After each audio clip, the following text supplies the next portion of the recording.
Kimra Halhula Dunya, Fauchagu, Olde Scot the Celtic podcast. On today's show in Feuchamaich Beagan Gaidhlig, we will continue with our beginner's Gaelic course with lesson 8, and we will talk about, we're going to begin a 3-part series on Micheal Collins, the Irish revolutionary, in the Celtic history segment, starting with part 1 today.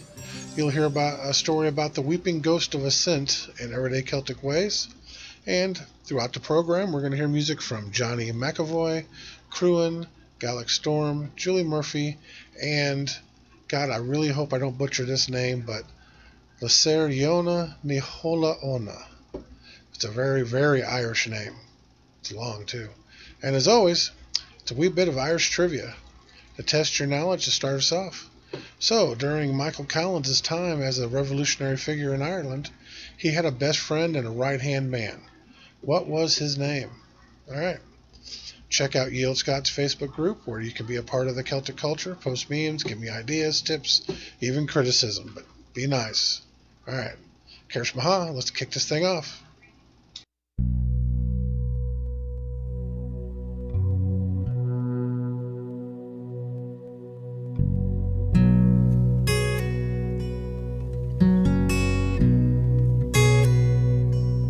Mary's eyes are startling blue, and her hair's Newcastle gold, and she walks the thin white line between the body and the soul.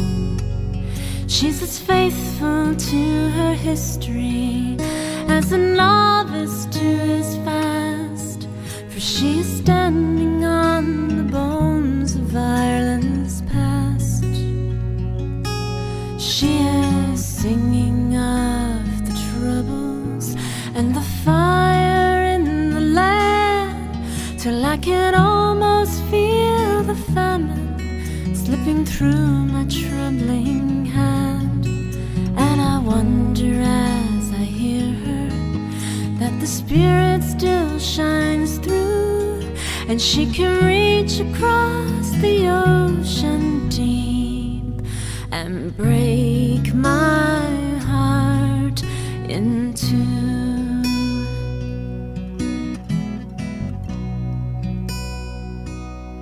Mary is wise as she is foolish. She's as constant as the tide, for it's a woman's heart that beats beneath that stubborn Irish pride. We are saints and we are sinners, we are heroes, we are thieves, we are all of us beginners on the road to Galilee. She is singing of the troubles and the fire in the land, till I can almost feel the famine slipping through my trembling hand. And I wonder as I hear her that the spirit still shines through, and she can reach across the ocean deep and break my heart in two.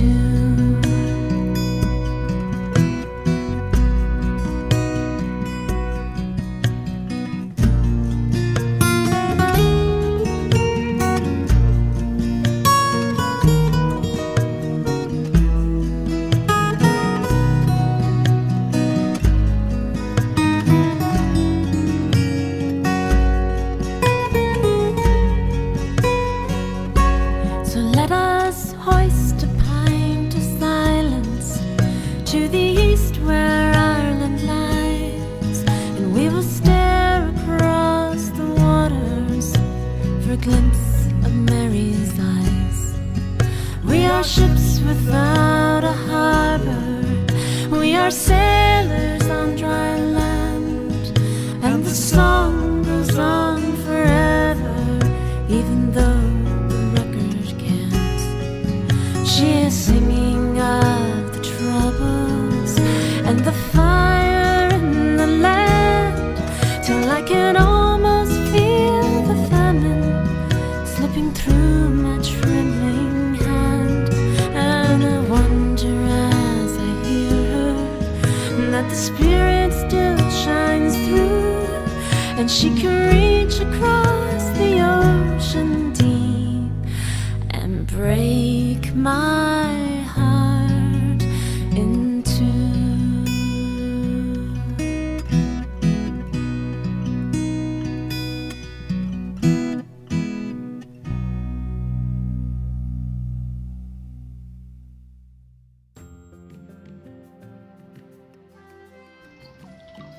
All right, that was Mary's Eyes by Gaelic Storm.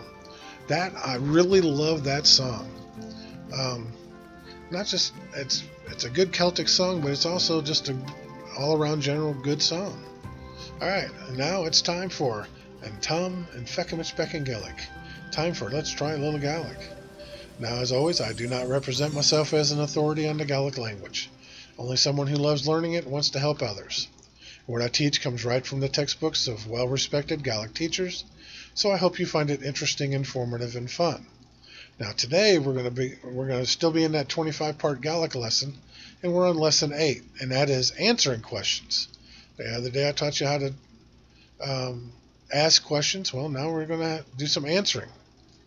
All right, you'd look pretty silly if you couldn't answer a simple question. So let's get to it. All right. Yeah. Some of the vocabulary from Lesson 6 can help you build sentences and practice your Gaelic too. So, check that out. All right, Kohashin, who is there? Koha-ach-andoris, who is at the door? You would say, is Misha, I am. Or, is Misha Ian Moore? Hey, I'm Big Ian. Or, I'm Polis Fasculin Andoris. The police, open the door. There's always Kimra-ha-u, how are you? Or Kimra-ha-shiv if it's somebody you don't know or somebody of importance.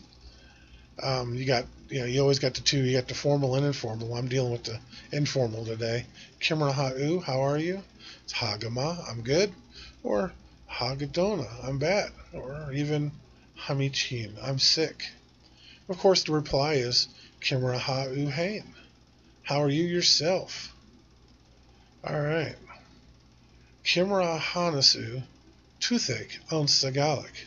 How do you say toothache in the Gaelic? Okay, jejik, avelu jejig akit. That's toothache. Do you have a toothache? All right.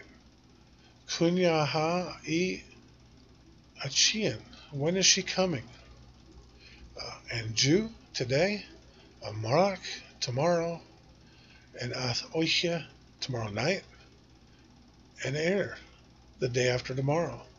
Ach, och Urin, at 8 o'clock. Be various ways you can answer that question.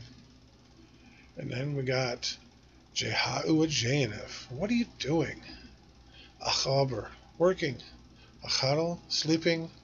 Ashain, singing. Ach Ichya, eating. Or a driving.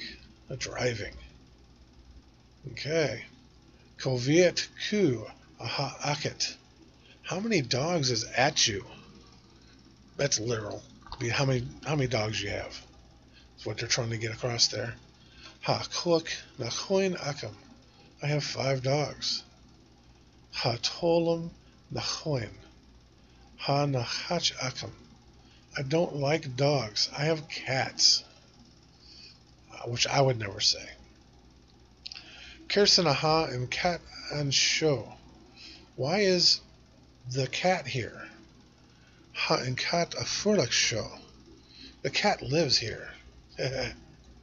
All right. That's pretty much it for that. You can play around with that. Like I said, there's a lot of vocabulary in Lesson 6. You can just make some sentences up and find answers for them.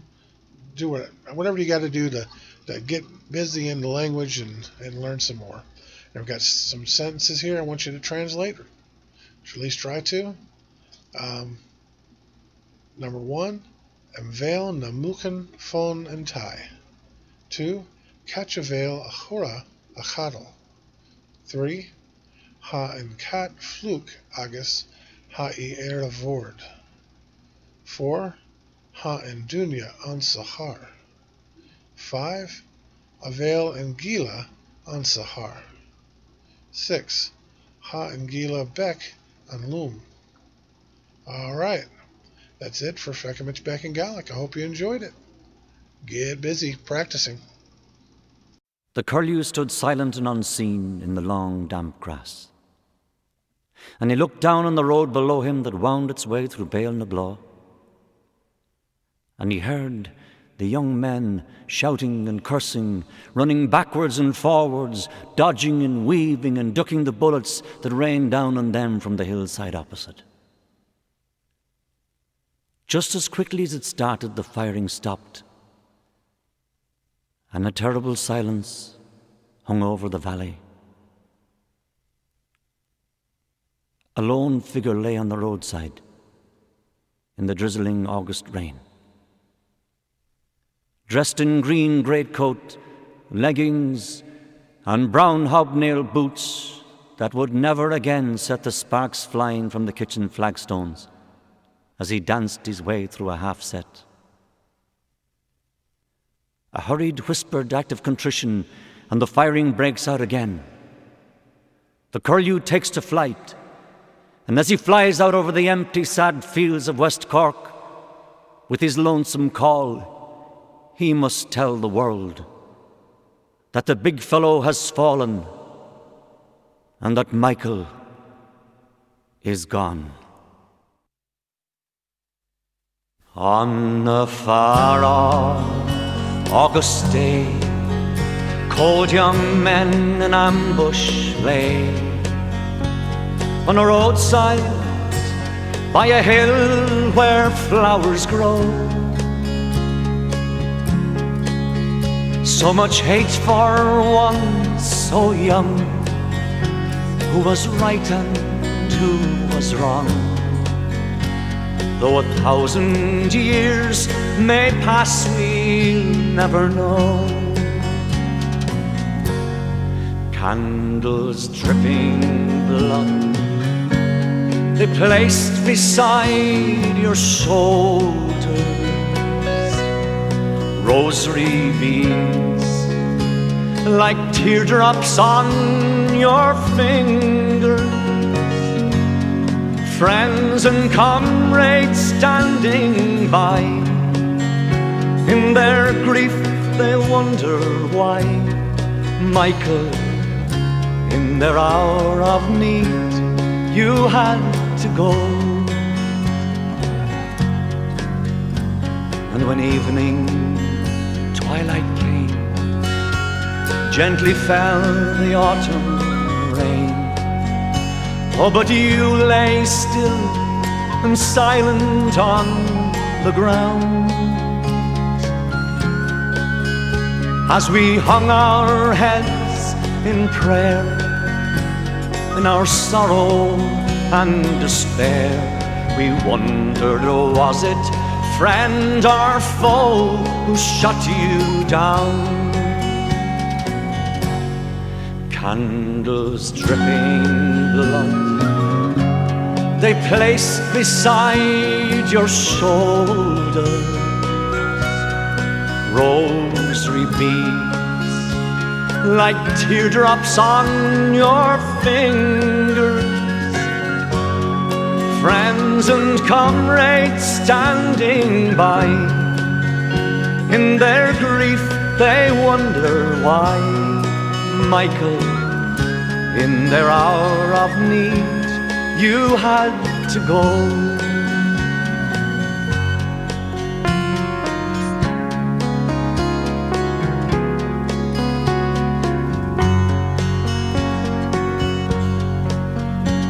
Now the flame that you held high when you called out to the sky to end this senseless killing and this shame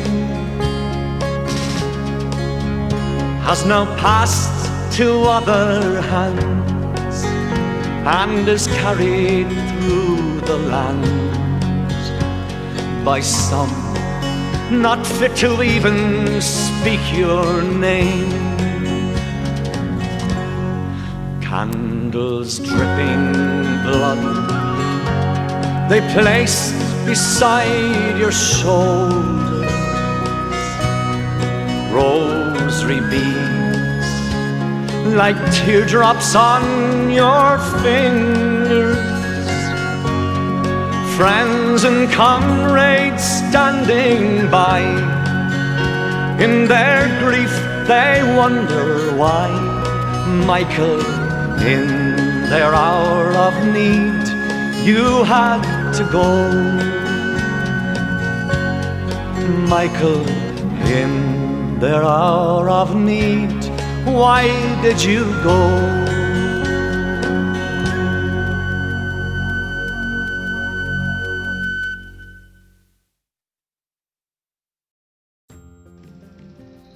Alright, that was The Ballad of Micheal Collins by Johnny McAvoy. Now today on Celtic History Break, we're going to start a three-part series on Micheal Collins, the Irish revolutionary. Now Micheal Collins was a man against an empire, and on the evening of August 22nd, 1922, a small military convoy carrying 31-year-old Micheal Collins was driving along a worn-torn road in County Cork, Ireland. Now Collins was deeply troubled. What should have been the happiest summer of his life had turned into the most tragic.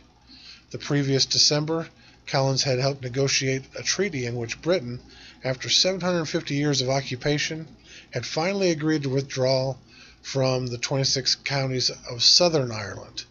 Now within a few months of the treaty, however, Ireland was engulfed in a civil war in which the Irish Free State Army, which supported the treaty, was fighting the Irish Republican Army, which opposed it for failing to include the northern counties. Now, in an attempt to put an end to the war, Collins, who had been the IRA's Director of Intelligence, and who was now the Commander-in-Chief of the Irish Free State Army, had gone to Cork. When asked about the dangers, Collins said, he replied that, "Oh, my own fellow countrymen won't kill me." Now, he probably knew he was wrong, as the lightly armed convoy made its way along the lonely Irish roads. Collins was killed in an IRA ambush. The repercussions of that evening are still being felt in Ireland to this day. Now, although his image as a legendary and romantic hero or a prototypical terrorist depends on one's point of view, there is little disagreement over Micheal Collins being a tragic figure in the end. As the military and political genius behind the IRA's fight for Irish independence, he led a small guerrilla force of men to fight the mighty British Empire. And he did so to a stalemate and forced them to negotiate a treaty. The tactics that he developed and perfected caused him to be widely regarded as the father of 20th century urban guerrilla warfare. Future revolutionaries such as Vladimir Lenin, Mao Zedong, Yitzhak Shamir studied and adopted Collins' tactics. In fact, Shamir admired Collins so much that he used the codename Michael during the Israeli War of Independence. So to tell the story of this important figure in the history of the Irish Rebellion, we must begin in an early age. Early in life, Collins was influenced by his schoolteacher, Dennis Lyons, and the village blacksmith, James Santry. Both of these individuals instilled in him a burning desire to free Ireland from British rule. Although his formal education ended at age 12, Collins was a voracious reader throughout his life. At age 15, Collins moved to London and became a clerk, and during this time there he became a member of the Irish Republican Brotherhood, a secret organization dedicated to Irish independence. Now, he remained in London until 1916, when he returned to Ireland to help fight in the Easter Rebellion, which was planned and organized by the IRB. Now, during the Rising, Collins served as aide-de-camp to one of its leaders, Joseph Mary Plunkett.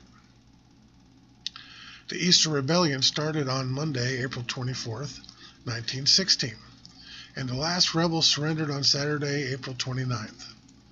The leaders were all executed, and hundreds of participants, including Collins, were sent to an internment camp in Wales. Now, Collins was released as a part of a general amnesty in December of 1916 and returned home on Christmas Day. Collins' time spent in the internment camp had not been wasted, though. During his incarceration, he studied past Irish insurrections and analyzed why they had always failed. He concluded that the fatal flaw of each had been the lack of organization. He vowed that the next rebellion would succeed because he would lead it.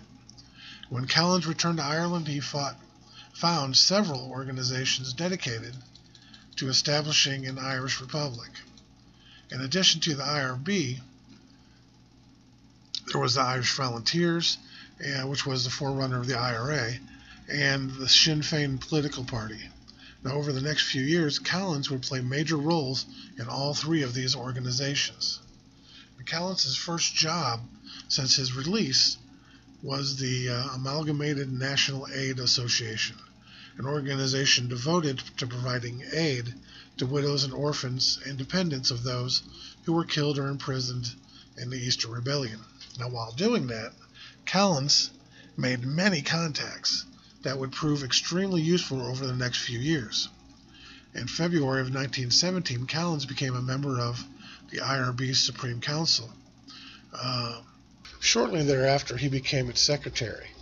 2 years later, in the summer of 1919, Collins was elected president of the IRB. Now, in October of 1917, Eamon de Valera, the American-born future leader of Ireland, the senior surviving leader from the Easter Rebellion, was elected president of Sinn Féin. At the same time, Collins was elected to Sinn Féin's Executive Council. A few days later, de Valera was re-elected president of the Irish Volunteers, and Collins became their director of organization. Now, Collins became adjutant general of the Irish Volunteers in March of 1918, and a few months later, he also became the director of intelligence for the Volunteers. You see a pattern? Him and de Valera were thick as thieves. Now, it was as director of intelligence that Collins established a vast intelligence network that operated throughout Ireland and England. Now, he had spies and informers everywhere, including the police and the British Army, and even in Dublin Castle, which was the British administrative center in Ireland. Now, his spies allowed him to intercept British messages, and there were numerous occasions where Collins had copies of British orders before they even reached the intended recipient. So on April 3rd, 1918, Collins was arrested in Dublin for a speech that he had given in County Longford. Collins posted bail and went on the run. During the next 3 years, he was the most wanted man in Ireland. And on May 18th, the British arrested the leadership of Sinn Féin, including de Valera, but left Collins to assume almost total control of the Irish Republican movement. And that's when his fame, his genius, takes effect. All right, that's it for part one. Next week, we're going to delve into the politics of all this. All right, hope you enjoyed it.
Moving to Lambi, Lam Moscow.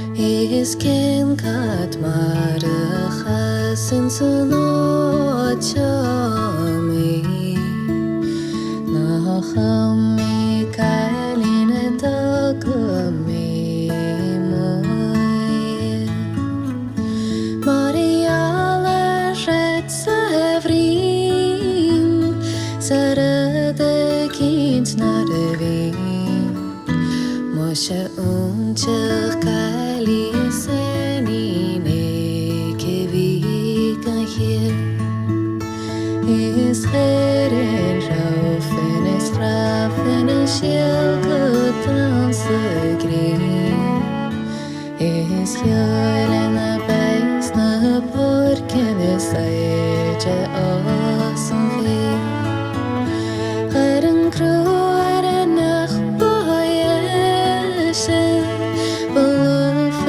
you me fear Hatelig ben vannacht nana gishine Ma vintu nam bilam maskoloneti Ma vintu nam bilam galo galaxy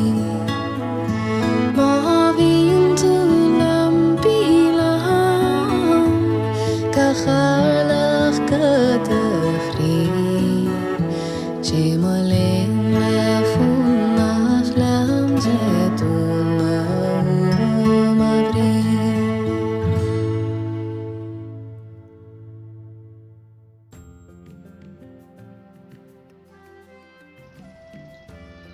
All right, that was Kasig Nasukin by Laser Iona Hona Ola. Wow, that's a name, I'm telling you. Now it's time for Everyday Celtic Ways. We're going to talk about the Weeping Ghost of Loch Assynt. Now, there is an air of mystery about Loch Assynt in Sutherland, Scotland, a freshwater loch. It lies in a spectacularly beautiful setting surrounded by the mountains in the area of Assynt. Noted for its wonderful landscapes, it has, along with neighboring Colgic, been designated as the Assynt Colgic National Scenic Area. Now, NSAs, National Scenic Areas, are areas in Scotland identified for their exceptional scenery with a conservation design that protects them from inappropriate development. Now, Loch Assynt is beautiful and it takes its mood from the many changes in weather conditions that take place in this part of Scotland. Sometimes the water is still, calm, and like a mirror, reflecting the magnificent surrounding snow-capped mountains, and at times the waters are whipped up by the winds that sweep down the hillsides. And it's most mysterious, and it's shrouded by a mist that swirls over the flat surface of the loch. Now, where every sound, some that can be identified and others that can't, echo around the water's edges, it is the type of setting that is ripe for stimulating the imagination. Now, Scotland, like other Celtic nations, abounds in myths, folklore, and legends stretching far back into prehistory, many of which are tied to specific locations, be they forests, lochs, glens, mountains, ancient burial chambers, cairns, or darkened corners of old towns and cities. Now, often fueled by actual historic events, including dark deeds, Scotland's battlegrounds, old houses, and castles are also noted for stories for the supernatural and ghostly activities. Now, castles that stand in remote landscapes can be particularly suggestive of this type of paranormal phenomena. Ardwick Castle is one such place. The ruins of Ardwick Castle stand on a rocky promontory at the edge of Loch Assynt. Built towards the end of the 15th century, it was the seat of the MacLeods of Assynt. Originally a 3 or 4 story rectangular building, it was later extended and the accommodation improved with the addition of a tower.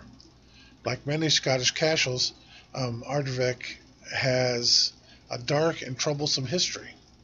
And it has been the site of sieges, murders, and executions involving inter-MacLeod fighting as well as battles with traditional enemies, like the MacDonalds.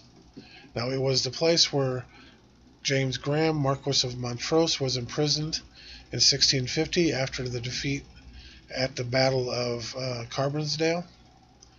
Now, he met a very grisly end after being transported to Edinburgh, where he was executed on the 21st of May, 1650, by hanging, drawing, and quartering.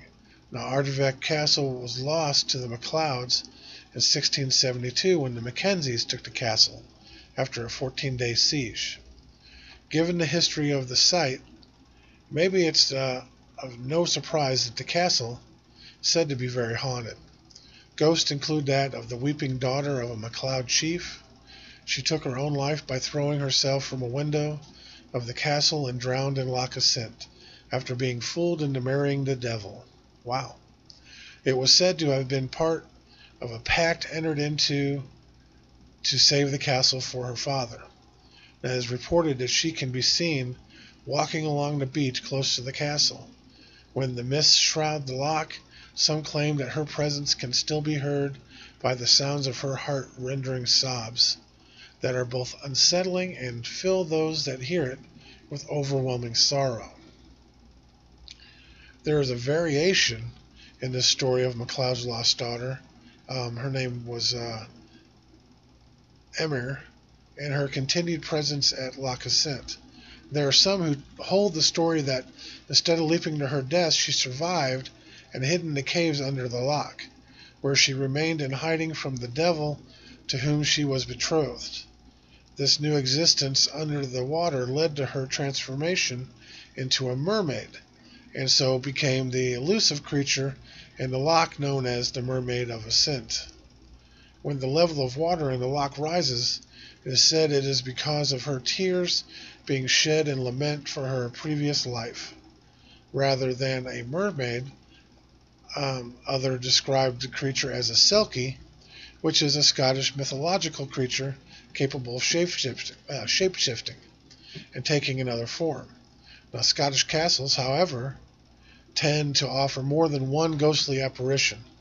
So those visiting Ardevec Castle who do not hear or see the ghost of the daughter of MacLeod might just catch a glimpse of another ghost who wanders the ruins, that of a mysterious man dressed in all gray who has been suggested to be the ghost of the unfortunate executed Marquis of Montrose, or someone forever damned for being involved in his betrayal. And the legends and myths, such as the Weeping Mermaid of Assynt, are often used to give an explanation for the physical features of an area. There are examples of this throughout the Celtic lands. One such is the Devil's Bit mountain in County Tipperary, Ireland, which rises to a level of 1,570 feet above sea level. Now, there is a small gap in the mountain between one outcrop of rock and another small plateau. Now, a gap, according to local legend, created by the devil taking a bite from the mountain. He broke his teeth taking this bite and spat the rock of Cashel from his mouth to where it stands about 20 miles away. In the case of Inchadamp, the area of Assynt surrounding Ardevec Castle, the devil also played a part in the local geography. When angered by the broken promise of marriage, he summoned meteoric rocks to fall. Scientific findings do indicate that northwest Scotland was struck by an object from space around 1.2 billion years ago, causing a massive impact and scattering material over a large part of the region. The Moyne Thrust Belt, a geographic fault line around Assynt, is in legend also said to have been caused by the devil, infuriated by the broken promise of marriage to the now weeping ghost of Ardevec Castle beside Loch Assynt. Wow. Alright. Yeah, Scotland is full of these kinds of stories. Almost every castle has one. I hope you liked that story.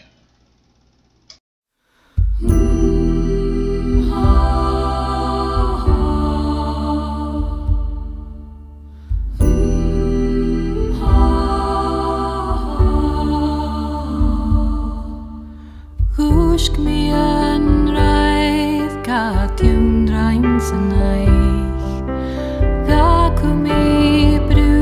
and soon. Usanam vrotaran, usanam smoin, sloinjoch mo chattels mo hoin.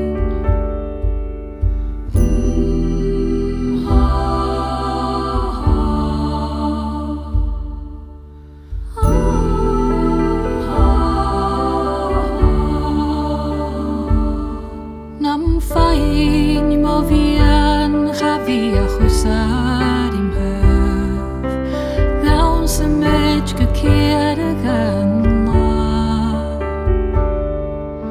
Tjun de gnad garsten nam chumal gudlo, stanel vlaes mo gruai.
Seg jeddig na haiche fo hallas nan rail, gach rana ke jersek en sklio. Hokin mo huldrut mar flushide grein, join kiet flasser to folk.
Alright, that was Gundukas by Cruin.